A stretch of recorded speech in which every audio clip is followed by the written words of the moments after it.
الله مخلصا له الدين.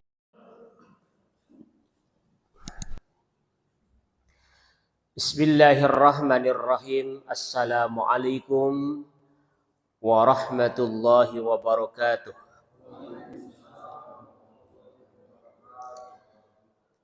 Alhamdulillahi rabbil alamin. Nahmaduhu wa nasta'inuhu wa nastaghfiruh. Wa na'udzu billahi min sururi anfusina wa min sayyiati a'malina. من يهد الله فلا مضل له ومن يضلله فلا هادي له. أشهد أن لا إله إلا الله وحده لا شريك له وأشهد أن محمدا عبده ورسوله لا نبي بعده. اللهم صل على سيدنا محمد صلاة وسلاما دائمين متلازمين إلى يوم القيامة. وقال الله تعالى في القرآن الكريم: أعوذ بالله من الشيطان الرجيم. بسم الله الرحمن الرحيم. سبحان الذي أسرى بعبده ليلا من المسجد الحرام إلى المسجد الأقصى الذي باركنا حوله لنريه من آياتنا إنه هو السميع البصير. Jamaah pengajian Masjid Mukhlisin Al-Khuddin rahimakumullah, kita sama-sama untuk memanjatkan puji dan rasa syukur kita kehadirat Allah Subhanahu wa taala. Alhamdulillah, di kesempatan malam hari ini kita bisa bersilaturahmi, bisa bertatap muka, bisa bermuajahah dalam rangka kegiatan pengajian rutin setiap Ahad malam. Dan pada malam hari ini seyogyanya adalah jadwal Pak Ketua DKM. Namun beliau berhalangan hadir, maka saya isi dengan ceramah umum. Mudah-mudahan langkah kita menuju masjid ini insya Allah mempermudah kita untuk menuju surganya Allah Subhanahu wa ta'ala. Amin ya Allah ya Rabbal Alamin. Salawat serta salam semoga selamanya Allah Subhanahu wa ta'ala, Allah selalu mencurah limpahkan kepada baginda kita Rasulullah Muhammad sallallahu alaihi wasallam, kepada keluarganya, para sahabatnya, para pengikutnya, para tabi'in, seraya kita menyampaikan lantunan salawat Allahumma sholli ala sayyidina Muhammad wa ala ali Muhammad. Hadirin rahimakumullah, kalau saya tanya kepada bapak-bapak tentang niat menghadiri pengajian, kemungkinan jawabannya berbeda. Upami abdi naros ka Pak Agus, niat ngaji teh naon Pak Agus? Naon jawabannya Pak Agus? Ingin mendapatkan ridho Allah. Upami abdi naros ka Pak Ade, naon niat ngaos teh Pak Ade? Silaturahmi. Biasa ngawaler, naon niat ngaji teh hoyong menang ridho Allah. Naon tujuan ngaji teh diantawisna silaturahmi. Naon tujuan ngaos teh insyaallah ingin mendapatkan kasih sayang Allah. Kurang tambihan. Niat ngaji diantawisna selain anu tadi, anu kahiji litajdibil ilmi, untuk mengupgrade ilmu. Ya. Semakin canggih, semakin berkembangnya dunia ini, tentu harus diimbangi dengan berkembangnya ilmu yang kita miliki.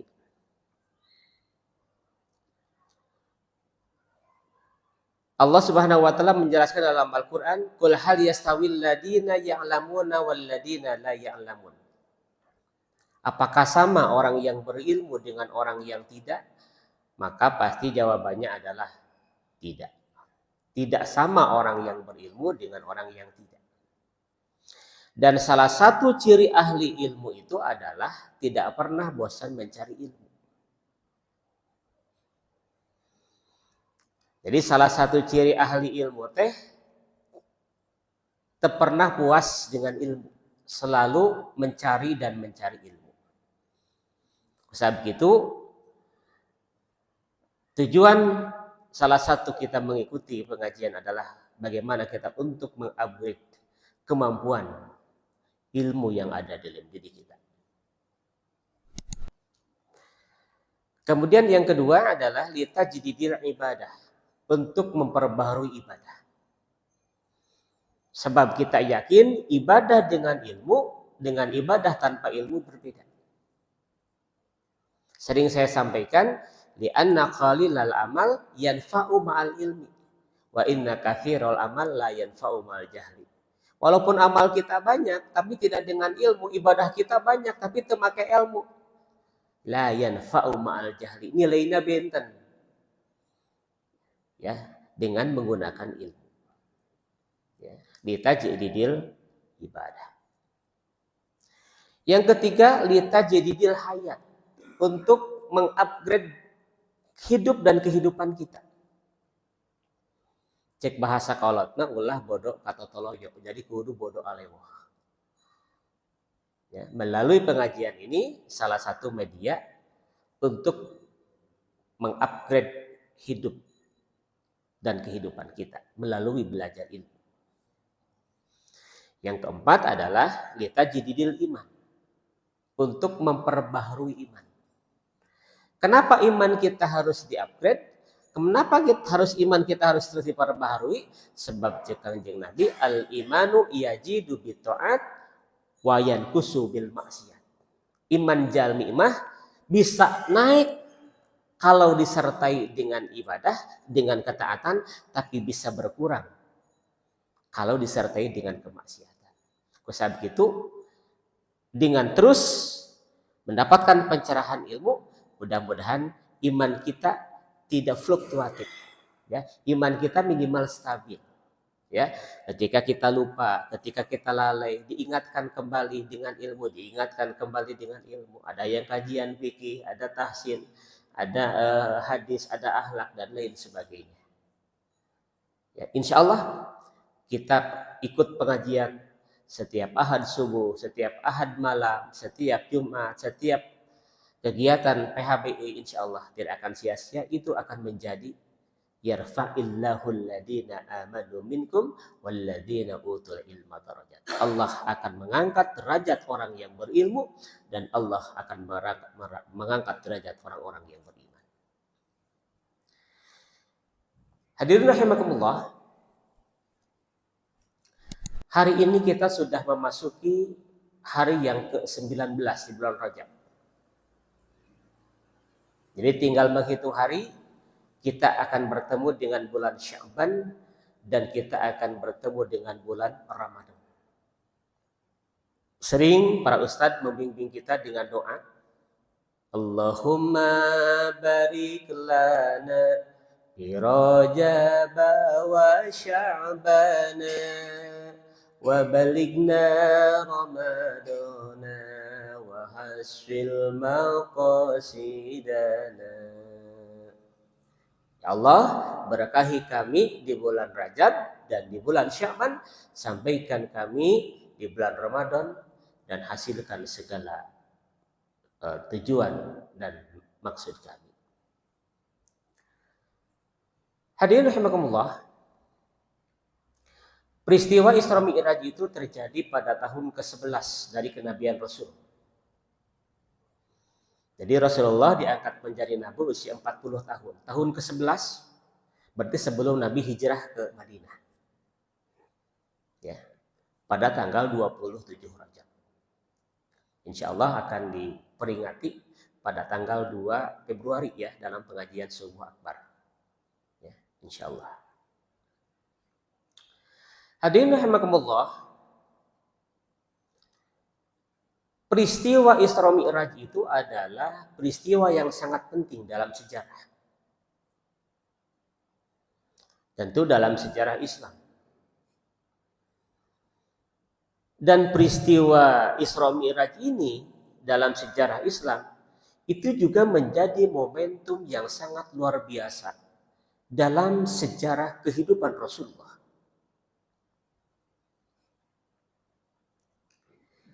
Dan peristiwa ini tentu sebagaimana dijelaskan di dalam ayat Al-Quran tadi, bukan hanya untuk memperlihatkan kebesaran Allah, tetapi juga ada hikmah di balik terjadinya peristiwa Isra dan Mi'raj.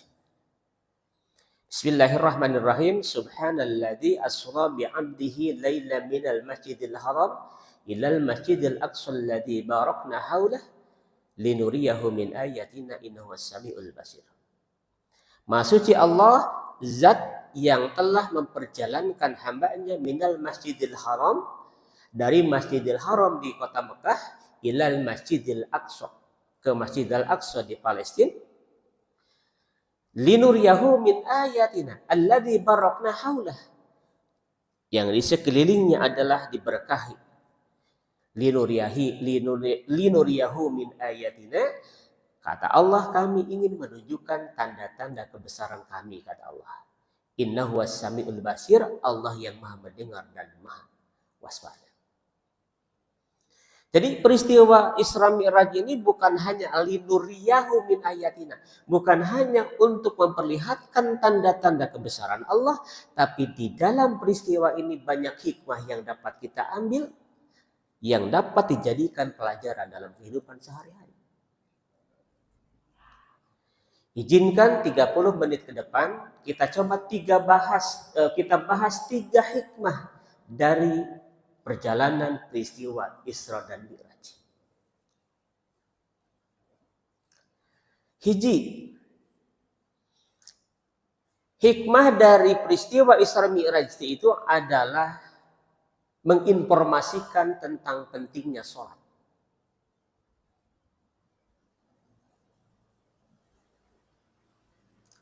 Dalam perjalanan Mi'raj,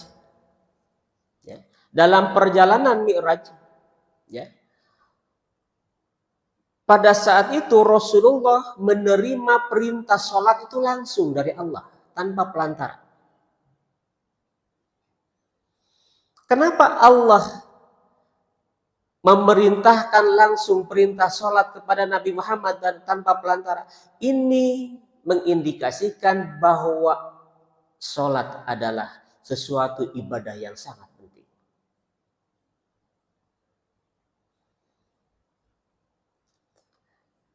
Ibadah sholat adalah sesuatu ibadah yang penting.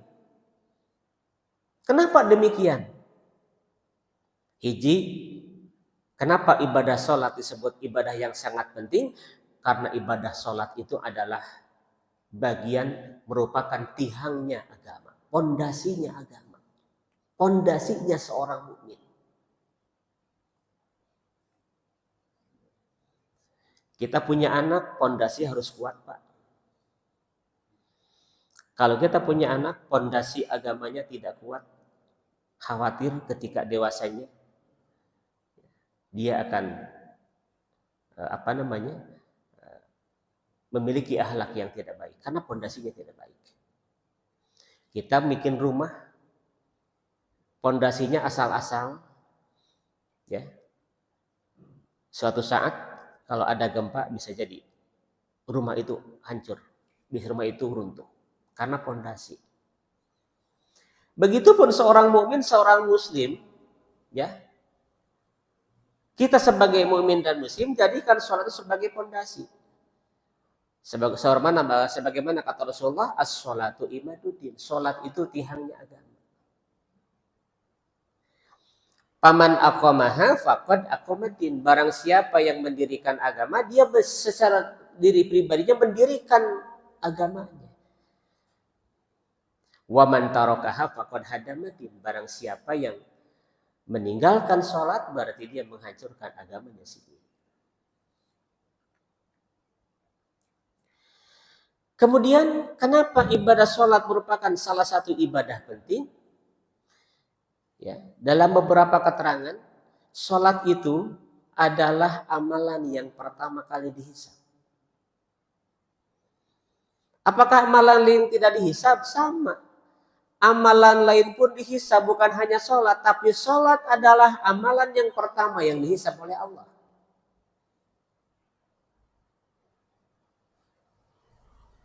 An umrihi, umur orang dihisab ke Allah. An jasadihi, tubuh kita akan dihisab, dimintai pertanggungjawaban ke Allah. Wa an malihi, tentang harta yang kita miliki. Wa in ilmihi, tentang ilmu yang kita miliki. Tapi sebelum itu semua, awwalu ma yuhasabu bihil abdu yaumal qiyamah as-sholatu. Yang pertama kali akan dimintai pertanggungjawaban di hadapan Allah adalah sholat. Fa in soluhat soluhas sairu amali. Apabila sholat kita baik, maka insya Allah amalan yang lain akan ikut menjadi baik. Tapi sebaliknya, wa in pasadat pasada sairu amali. Kalau sholatnya adalah tidak baik, sholatnya buruk, maka bisa menjadi pengaruh terhadap amalan-amalan yang lain. Kemudian alasan lain, kenapa ibadah sholat ini salah satu ibadah penting? Ya, sholat itu adalah pembeda antara mukmin dengan kafir. Inna baina rojuli wal kufri tarkas sholat. Bedanya seseorang, ya, seseorang yang mukmin dengan yang kafir itu meninggalkan sholat. Hartina lamun aya jalmi identitasna muslim mukmin tapi teu ngalaksanakeun salat eta lain jalmi mukmin, eta lain jalmi muslim. Sabab nu ngabedakeun mukmin jeung muslim di antara surga Kangjeng Nabi, apakah dia salat atau tidak. Secara mayoritas kita akui muslim mukmin di Indonesia lebih banyak dibandingkan dengan penganut agama lain. Pertanyaannya, sampai sejauh mana pengakuan mereka sebagai mukmin dan muslim, ya, yang mereka aplikasikan pengakuan itu dalam kehidupan sehari-hari melalui sholat.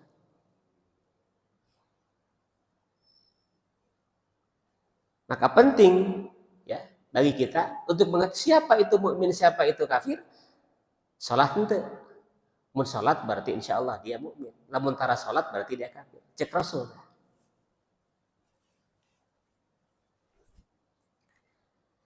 Kemudian yang selanjutnya, kenapa sholat itu penting? Ya, sampai perintahnya pun langsung dari Allah kepada Rasulullah. Karena sholat itu adalah kewajiban mutlak sebagai seorang mukmin, seperti yang disampaikan di awal. Tapi kumaha carana supaya sholat seolah-olah bukan menjadi kewajiban, tapi menjadi kebutuhan. Eta kudu dibiasakeun. Dalam sholat geus jadi kebutuhan mah jika orang tuang. Kalau kita satu hari tidak menemukan nasi atau tidak makan, maka dengan cara apapun orang-orang akan mencari makanan itu. Kalau sholat sudah dijadikan seperti kebutuhan, dalam hal apapun orang tidak akan pernah meninggalkan sholat. Rek sibuk, rek itu, rek iya, rek kering sekalipun, sholat terus dilakukan. Karena seolah-olah itu sudah bukan menjadi kewajiban, tapi menjadi sebuah kebutuhan.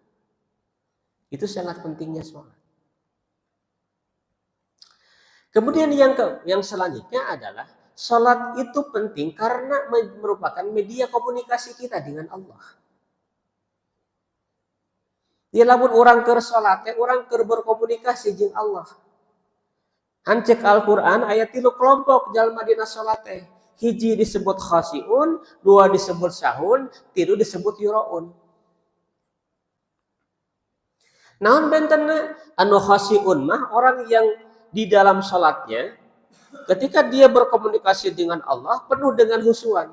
Qad aflahal mu'minun alladzina hum bi sholatihim khashi'un. Orang yang akan beruntung itu adalah orang yang sholatnya khusyuk. Ya eta teh ya hese khusyuk teh.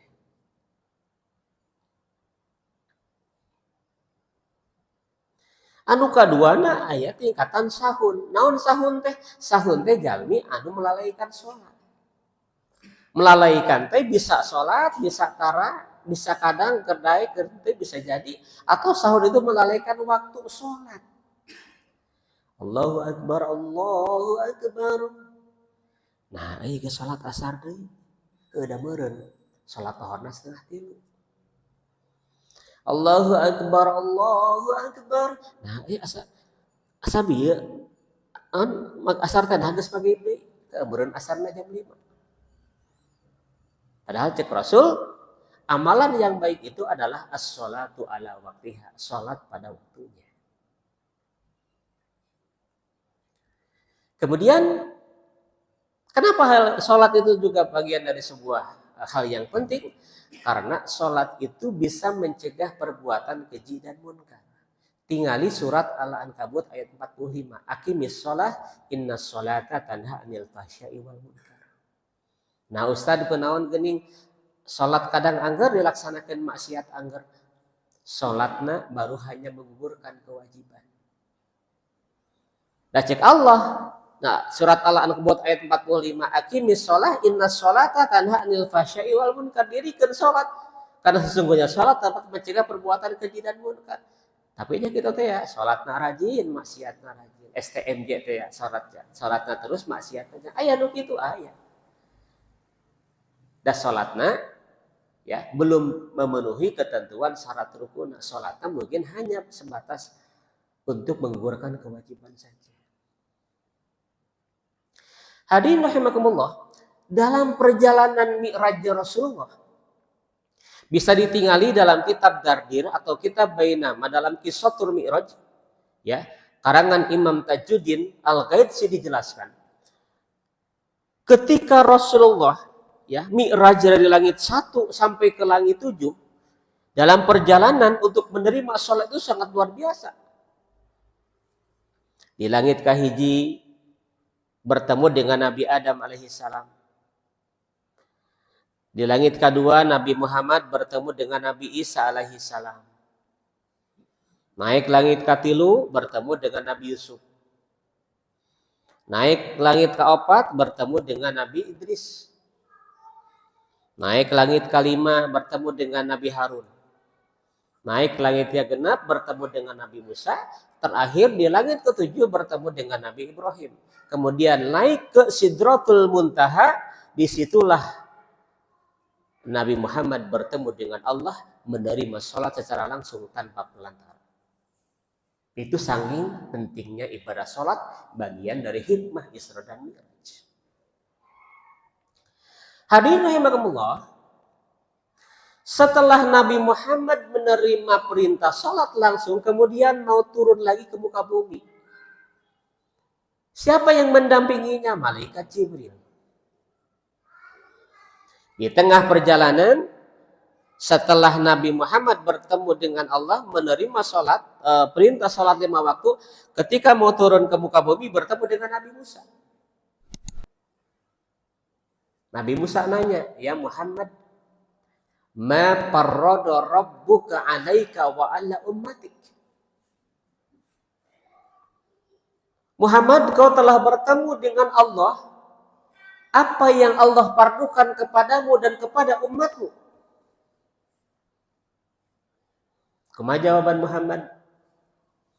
Farrada alayya wa ala ummati khamsina salatan kulla yaumin wa lailatin.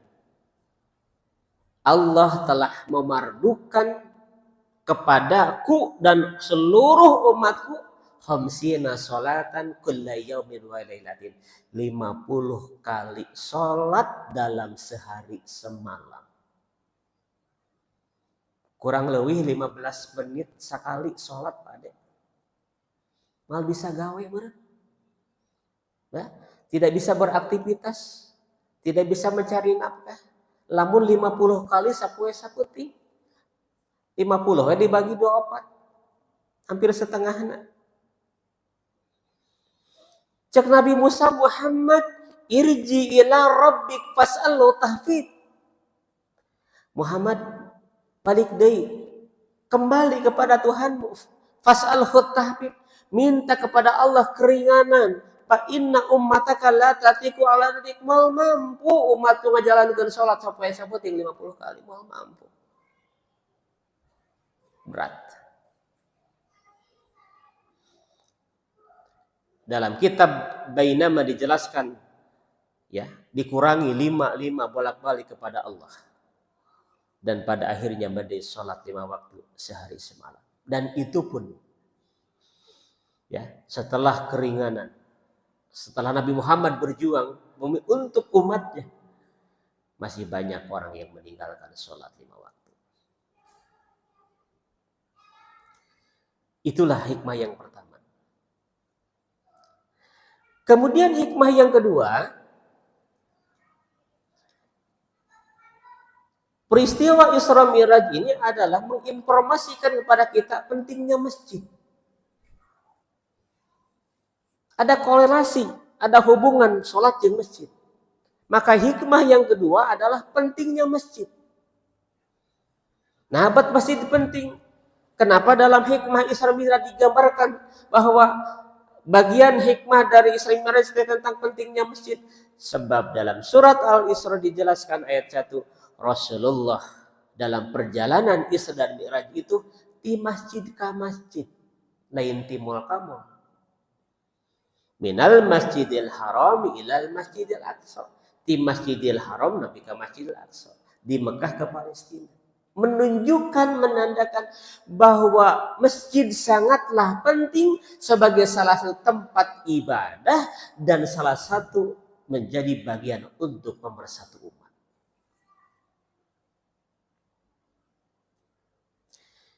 Hadirin rahimakumullah, bisa ditingali dalam kitab Tanbihul Ghafilin kalangan Abul Lais As-Samarqandi. Ada 2 keterangan. Yang pertama, pernah saya sampaikan beberapa bulan yang lalu. Yang pertama, dalam kitab itu dijelaskan al-masajid buyutullah. Sing emut Bapak, masjid itu adalah imahna Allah. Ieu teh rumah Allah.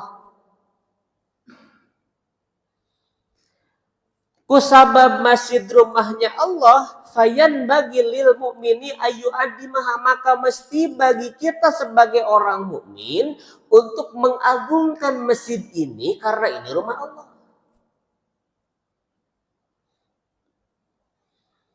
Nah, orang kudu ngagungkan rumah Allah. Fa inna fi ta'dimil masajid ta'dimullah. Sebab orang yang mengagungkan masjid sama saja dia mengagungkan Allah karena masjid adalah rumahnya Allah.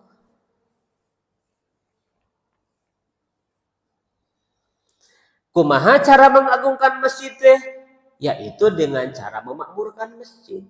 Kumaha cara memakmurkan masjid teh? Hiji, eusi ku salat berjamaah.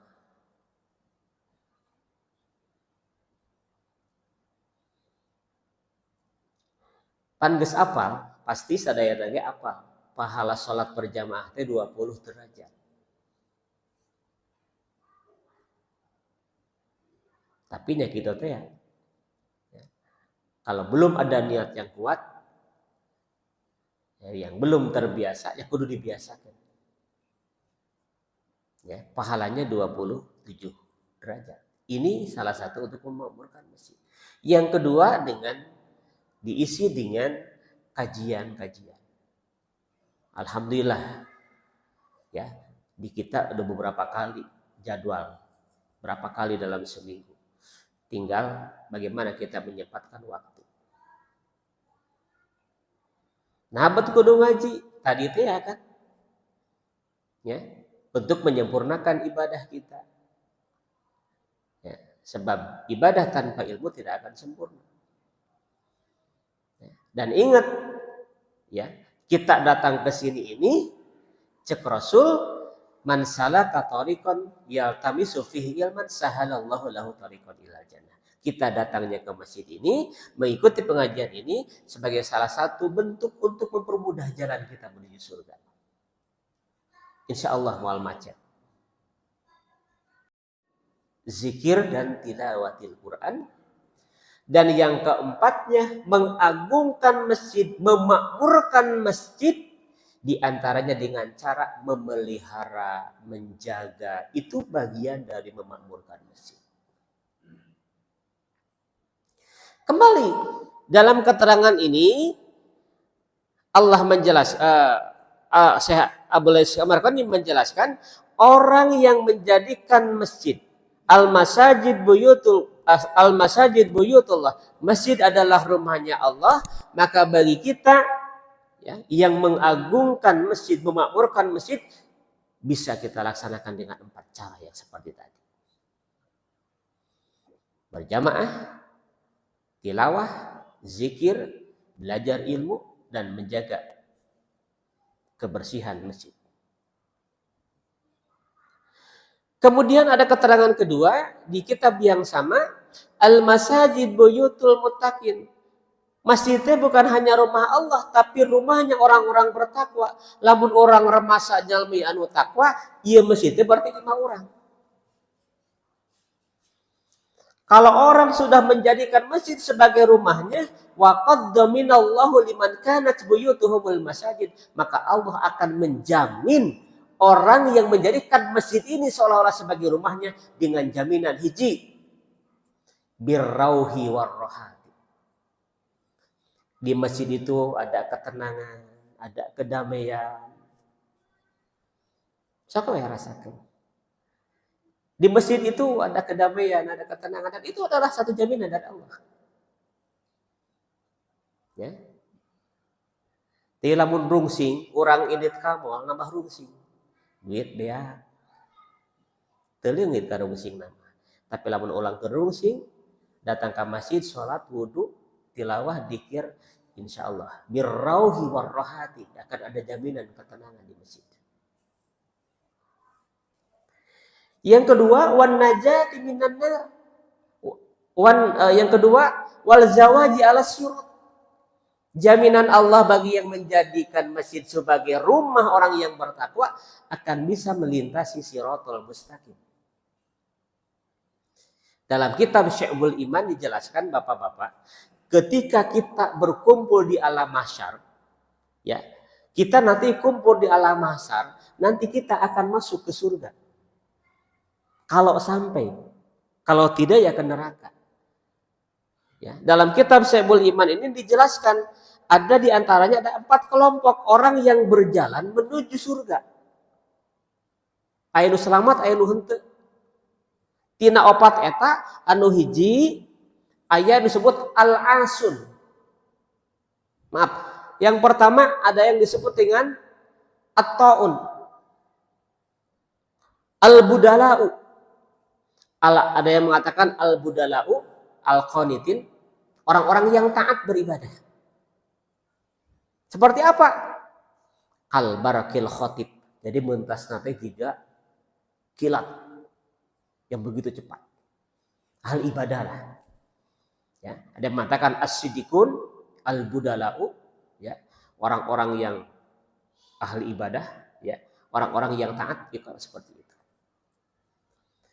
Yang kedua, ada yang menuju siratal mustaqim itu seperti lari gitu. Siapa mereka? Orang-orang yang taat, orang-orang mukmin tapi al-mudnib. Mukmin mah tapi sok kadang berbuat dosa. Eta mah kudu tarik do botot teu jiga kilat gitu. Seperti lari. Ya. Kemudian yang ketiga, al-alimun, orang-orang yang berilmu.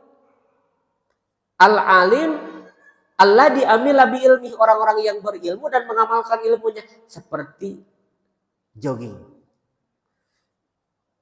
Tidak terlalu cepat. Dan yang keempat adalah al-asun. Saha al-asun teh? Orang-orang yang bermaksiat ke Allah. Kumaha eta carana? Dia merangkak, ya, dari alam mahsyar menuju surga. Aya nu nepi, meureun aya nu henteu. Wallahu a'lam. Orang yang menjadikan masjid sebagai rumahnya, wal zawaj ala sirat, asup ka mana? Mudah-mudahan we asup ka jalmi anu taat karena ibadah ka Allah, melalui sholat berjamaah. Insya Allah mudah-mudahan masjid ini menjadi kendaraan kita menuju Shiratal Mustaqim behdituna nepi ka surgana Allah Subhanahu wa taala. Anu katiluna wan najati minan nar, akan diselamatkan dari api neraka. Hadirin rahimakumullah, dalam satu hadis dijelaskan sab'atun yudilluhum fi dillihi yauma la dilla illa dilluh. Ada 7 golongan yang akan mendapatkan naungan Allah. Salah satunya adalah rajulun qalbuhu mu'allakun bil masajid. Orang yang hatena selalu ngait ka masjid. Kumaha carana supaya hate ieu cara ka masjid, ngait ka masjid? Lakukan 2 hal. Supaya terbiasa ngait ka masjid, lakukan 2 hal. Nu kahiji, tanamkan dalam hati kita rindu kepada masjid. Dalam orang rindu, teu hujan, teu poek, teu panas. Ketika kita ingin bertemu dengan orang yang kita rindukan, apapun kita lakukan. Ya, kalau kita sudah seperti itu, maka insya Allah hati kita akan ngait ke masjid. Kareke nembe di masjid, ingat deui ke masjid, balik deui ke masjid. Yang kedua, memerankan masjid seperti rumah kita. Naon hartina? Kudu betah di masjid seperti betah di rumah orang sorangan. Da jelema mukmin mah masjid orang jeung masjid teh ibarat ikan jeung cai. Kudu kitu. Lamun orang keluar ti masjid jiga lauk keluar tina cai. Tebetah. Bisa jadi mati. Ya. Itulah pentingnya masjid. Yang terakhir, yang ketiga, hikmah dari Isra Mi'raj itu adalah menginformasikan kepada kita bahwa ada kehidupan setelah kematian dan ada pertanggungjawaban hidup setelah kematian. Nah, habat eta menjadi hikmah dalam perjalanan Isra Mi'raj. Hadirin rahimakumullah, Rasulullah dalam kitab Dardi dijelaskan, ya, Rasulullah dicana ku malaikat Jibril, ditingalikeun ka surga, ditingalikeun ka neraka. Ini menunjukkan ada kehidupan setelah kematian, kemudian ada balasan amal yang pernah kita lakukan di dunia. Contoh, dalam kitab itu dijelaskan sebagian, ya, karena ada beberapa peristiwa. Yang pertama, Bapak-bapak, dalam kitab itu dijelaskan summa ata ala qaumin turdahu ru'usuhum. Nabi Muhammad dicanda ku malaikat Jibril ditinggalikeun di neraka. Di neraka teh aya sekelompok umat manusia turdahu ru'usuhum, keur dipecahkeun kepalana. Disiksa ku Allah, kepalana dipecahkeun. Kullama rukidot ahdat kamakanat, dipecahkan hancur balik deui, dipecahkan hancur balik deui, dipecahkan hancur balik deui. Muhammad bertanya, "Ya Jibril, man haula'i?" Jibril, siapa mereka itu? Siapa mereka? Ada umat manusia yang sedang disiksa di neraka, dipecahkan kepalanya, hancur berantakan, kembali bersatu dan seterusnya. Bagaimana jawaban malaikat Jibril? Ya Muhammad, haula'il ladina tatathaqadu ru'usuhum anis salatil maktubah. Itulah perumpamaan orang yang di dunianya kepalanya merasa berat untuk sujud melaksanakan sholat yang 5 waktu. Artinya itulah balasan orang-orang yang tidak mau melaksanakan sholat 5 waktu. Pindah deui summa ata ala qaumin, Rasulullah ditinggalikeun ka hiji kaum, baina aidihim lahmun nadijun wa lahmun nai'un khabisun. eta manusia, eta kelompok manusia anu hiji dina leungeunna teh lahmun nadijun. Hiji teh aya daging anu mateng, daging anu asak, daging anu nikmat tinggal nuang. Tapi di tangan kirina lahmun naiun khabisun, aya daging atah geus busuk. Tapi anehna Rasul eta ningali umat jiga kitu. Daging yang dimakan itu adalah daging yang mentah, bukan daging yang matang. Yang dimakan itu daging yang mentah yang sudah busuk, bukan daging yang matang yang sudah tinggal makan.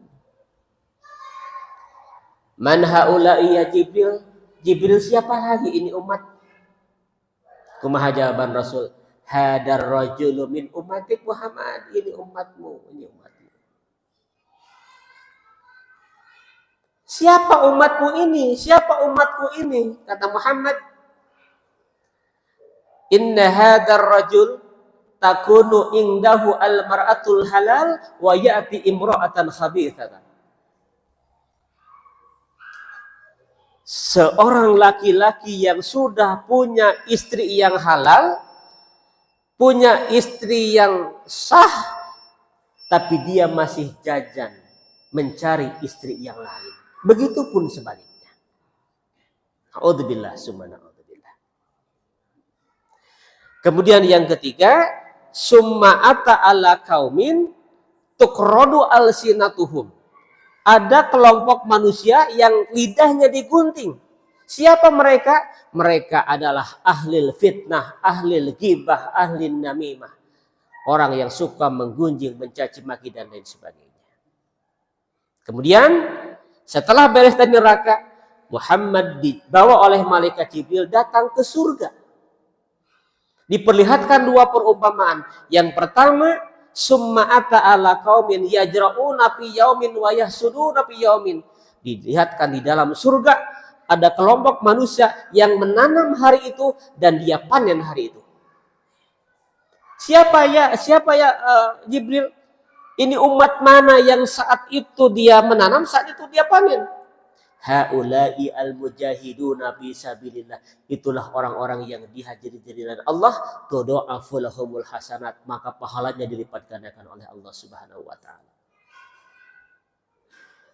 Banyak lagi ya tamsil-tamsil yang disampaikan oleh Rasulullah sallallahu alaihi wasallam. Mudah-mudahan di hikmah dari Isra Mi'raj ini, pertama bagaimana kita pentingnya sholat, bagaimana yang kedua adalah pentingnya masjid sebagai tempat ibadah dan pemasyarakatan umat, yang ketiga hikmahnya adalah mengingatkan kita bahwa ada kehidupan setelah kematian dan ada pertanggungjawaban setelah kematian. Mudah-mudahan ada hikmah dan manfaatnya khususnya untuk saya pribadi, umumnya untuk kita semua. Terima kasih. Billahi taufiq wal hidayah. Assalamualaikum warahmatullahi wabarakatuh.